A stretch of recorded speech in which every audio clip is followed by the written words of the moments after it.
আসসালামু আলাইকুম ভিউয়ার্স, আপনারা অনেকেই আমারে প্রশ্ন করেন যে উস্তাদ আপনি যে বান কাটা মন্ত্রগুলো শিখাইছেন এগুলো অনেক বড়, তো এগুলো আমাদের মুখস্থ করা কষ্ট হয়ে যায়। তো আজকে এরকম একটা মন্ত্র শিখাইতেছি, ছোট্ট মাত্র 2 লাইন একটা মন্ত্র। এই 2 লাইন মন্ত্র দিয়ে আপনি মানুষের জাদুটোনা বান কুফরি গেলাম কাইটা দিতে পারবেন।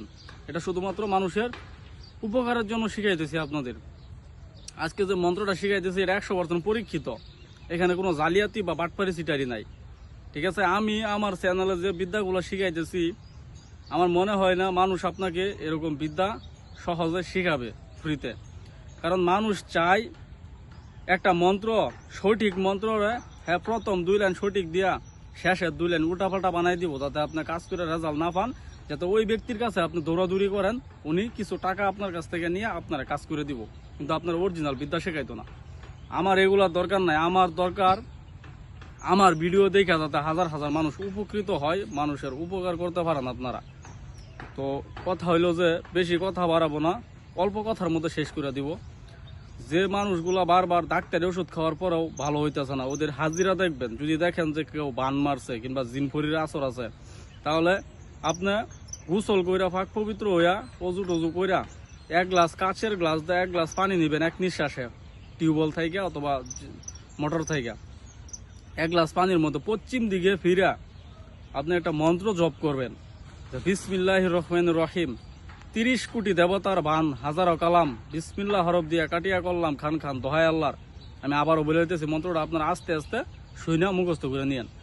বিসমিল্লাহির রহমানির রহিম, 30 কোটি দেবতার বান হাজারো কালাম, বিসমিল্লাহ হরফ দিয়া কাটিয়া করলাম খান খান দোহাই আল্লাহর। এই মন্ত্রটা একবার পড়বেন, একটা ফু দিবেন গ্লাসে, এরকম ভাবে 7 বার পরে 7টা ফু দিবেন। ওই 1 গ্লাস পানি অল্প একটু খাওয়াইবেন, একটু ছিটা মারবেন রোগীর শরীরে, আর বলবেন আর একটু দিয়ে গোসল করে নিও। সাথে সাথে জাদুটোনা বান কুফরি গেলাম যা কিছু আছে সব নষ্ট হয়ে যাব। এই মন্ত্রটা যদি আপনি 1000 পয়সা জব করেন, 1000 পয়সা জব করেন, তারপরে আপনার কোনো গুনাহ হবে না। কারণ এখানে কোনো কুফরি শব্দই নাই, কোনো কুফরি অর্থই নাই। সম্পূর্ণ বিসমিল্লাহর হরফ দিয়া বান কাটতেছেন, আল্লাহর দোহাই দিতেছেন। আমরা মুসলমান ধর্মের মানুষ, আল্লাহরে মানি, আল্লাহরে ভক্তি করি, তো আল্লাহর দোহাই দিয়ে আমরা কাজ করব। সমস্যা কি? যে আল্লাহ সৃষ্টি করছে ওই আল্লাহর নাম নিতে যদি আপনার লজ্জা লাগে, তাহলে নাম নেওয়ার দরকারই নাই, আমি মনে করি মুসলমানের বাচ্চা হিসাবে। তো এই কারণে বললাম, যারা বড় বড় বান কাটার মন্ত্র মুখস্থ করতে কষ্ট হয়, তারা আপনারা এই ছোট্ট মন্ত্রটা মুখস্থ করে নেবেন। মন্ত্র মুখস্থ করার নিয়ম হচ্ছে, শনিবার অথবা মঙ্গলবার নিরামিষ খায়া পাক পবিত্র অবস্থায় পশ্চিম দিকে বৈশা 3টা আগরবাতি ধরাইবেন, আল্লাহ রসুলের নামে 3টা আগরবাতি ধরাইয়া এই মন্ত্রটা মুখস্থ করে নেবেন। আপনার শরীরে এই মন্ত্রের শক্তি ঢুকে দেব। আমি সকল মানুষের অনুমতি দিয়ে দিলাম, এজাজত দিয়ে দিলাম, আমার এই মন্ত্র দ্বারা সবাই যাতে মানুষের উপকার করতে পারে, খেদমত করতে পারে। ভিডিওটি ভালো লাগলে চ্যানেলটি সাবস্ক্রাইব করে পাশে থাকবেন। ধন্যবাদ সকলকে। আসসালামু আলাইকুম।